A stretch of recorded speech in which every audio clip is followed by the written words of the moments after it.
my triceps, my bicep, my deltoid,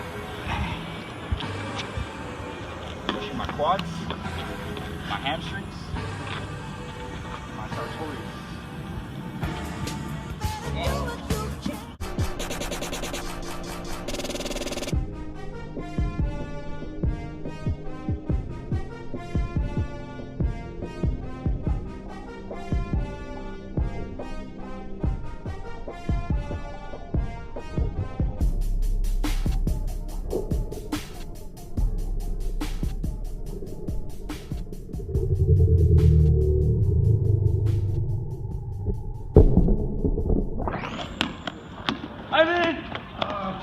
What happened? I tore my deltoid. Don't worry, I'm gonna get a doctor. Go get it. Hurry up. Hey, doctor. Doctor. Somebody call a doctor. On the way. Over there. Oh, doctor. Okay. What happened? I tore my deltoid throwing the dodgeball. Oh my goodness. We need to get him out of the stack. Sir, you're gonna be okay, sir. Soldier. Come on. Come on. All the planes we flew, good things we've been through. Then I was standing right here talking to you about another path. I know we love to hit the road and laugh, but something told me that it wouldn't last. Had to switch up, look at things different, You're gonna make it, alright? Come on, keep breathing, young man. Don't sound this. Get him way off this stack.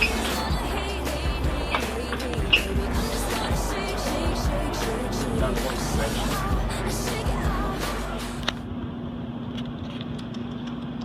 Oh my. What do we have here? You still breathing, young man? Barely. Let's see what we have here. I'm gonna bend your muscles. Oh. Okay. Young man, I believe you did not tear your deltoid, but you did in fact strain your trapezius. Nurse! Where's my nurse? Yes, doctor. Okay. Nurse Evan. Yes. This man has a torn trapezius. Okay. We need to get him a cast. Okay. On Got it it. right away. Got it.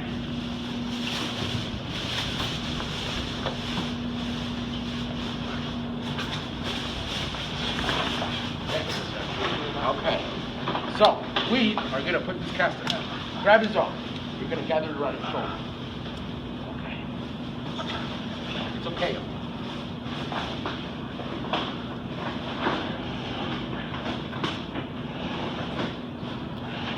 It's a little torn.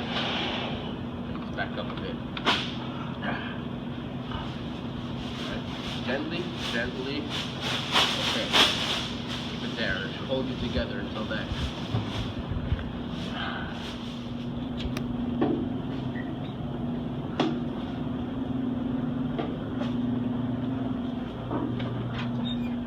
Hey, Ivan, let's play dodgeball. So after my patient's last mishap, I decided to take matters into my own hands and educate the guy into making sure that the mistake doesn't happen again. So my special guest for today is, his name's not really important for much as his functions. So we're gonna go through a quick little rundown of what he's capable of doing. So first right here, we have your biceps. These are your upper arms, and these are responsible for the majority of your flexing between your elbow and helps in good old lifting. Next, we have your triceps. These are your upper arms also, and it's an extensor muscle that fixates the towards the elbow joint, and it's assistant for movement and enable to moving and riding. Next, we're gonna move down a little bit, and these are your quadriceps. Right there. And these are essential for moving the knee joint, and it's crucial in walking, running, and when you're squatting.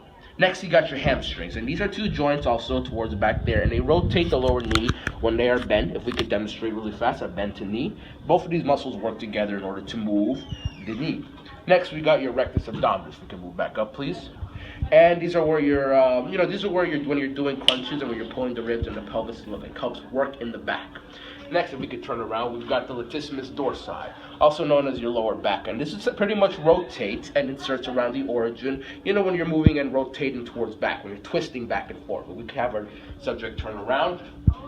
And that's an example of how it works. And here we have the gluteus maximus. You can go back around if you're behind, and it's what pretty much makes up your hips and your thighs. And it makes up with some stronger muscles. Next, we have the gastrocnemius, and this calf is responsible for a lot of the movement, running, and is what builds up most of the energy in your body for running. Next, we also have the soleus, which is also another muscle inside of here and is responsible for running and for the majority of the movement here. And that's a diagram. I've been in the audience. I hope you learned something from this message. This is Dr. Gonzalez. This is the mannequin. Thank you. Hello and welcome to the Dr. Brian Show. I'm your host, Dr. Brian, and today we're going to be welcoming a guest from our own Animo medical staff. Here to join us is Evan. Good morning, Dr. Brian. Good morning. How are you? I'm very good. So Evan, I understand you want to be a doctor. Yeah, I want to become a doctor, but I'm kind of struggling a little bit with the skeletal system, specifically the joints. And I was going to ask you if you can give me some advice or some helpful tips to know about the joints. Yeah, I can teach you about the joints. Can we get a? All right, here we have our model here, where I'm going to show Evan the different kinds of joints. So Evan, the first kind of joint you're going to want to learn about is the ball and socket joint.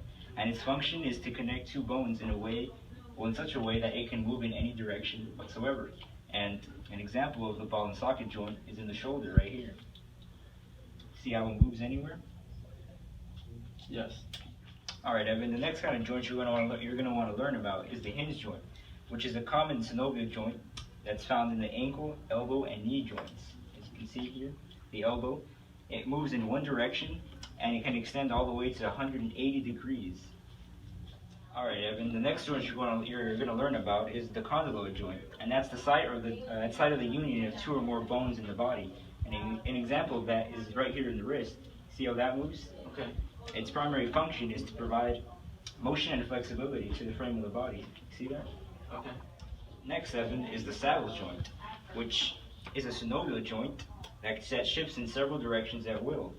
See, one of them is found here in the thumb. You see how the thumb can move in any direction? Okay. That's a saddle joint. Oh, interesting. All right, Evan, so the pivot joint, also called the rotary joint, is a synovial joint which allows rotary movement between a single axis. So an example of that is around the neck. So see how he can move his neck back and forth like that? Yeah. The moving bone rotates within the ring formed between it and the second bone. See that? Yeah. All right, Evan, so the last joint we're going to learn about today is called the plane joint. And it's a synovial joint which allows only gliding movement. It permits sliding and gliding movements, and that's about it. So an example of that is on the ankle. So you can move your ankle. You see that? See that movement? That gliding movement? Yeah. That's a plane joint. Okay. I really appreciate it, doctor. I feel like I really needed this. Thank you for the help. Thank you, person. Good luck in being a doctor, Evan. Thank you. Testing. Okay, patient number 4475, the patient Ivan Casillas. We are going to be reviewing the birth and reviewing the goal of labor, the forcible expulsion of the fetus. Now, we're going to be reviewing the three stages of labor as we watch along: dilation, expulsion, and placenta stage.